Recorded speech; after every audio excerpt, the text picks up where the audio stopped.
How do you flip an image in Figma, or really flip anything in Figma?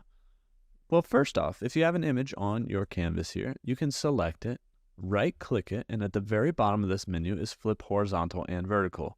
That's Shift-H or Shift-V for each one, horizontal and vertical. So we can flip it horizontal just like that, press Shift-H to flip it back, Shift-V will flip it vertical.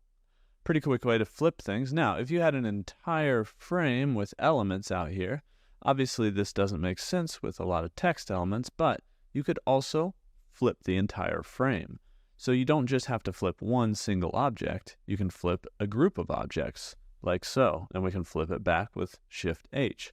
Now you can do the same thing by right-clicking in the Layers panel any object you want to flip, and that includes, of course, shapes and symbols and anything else. So if we have this arrow out here, we can press Shift-H, and that will flip the arrow in the other direction. Shift-V will not do anything because it's symmetrical vertically.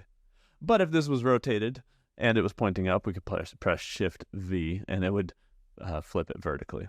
So Shift-H to flip horizontal, Shift-V to flip vertical, or just right-click and select it from your menu. That's how you can flip and mirror objects here in Figma.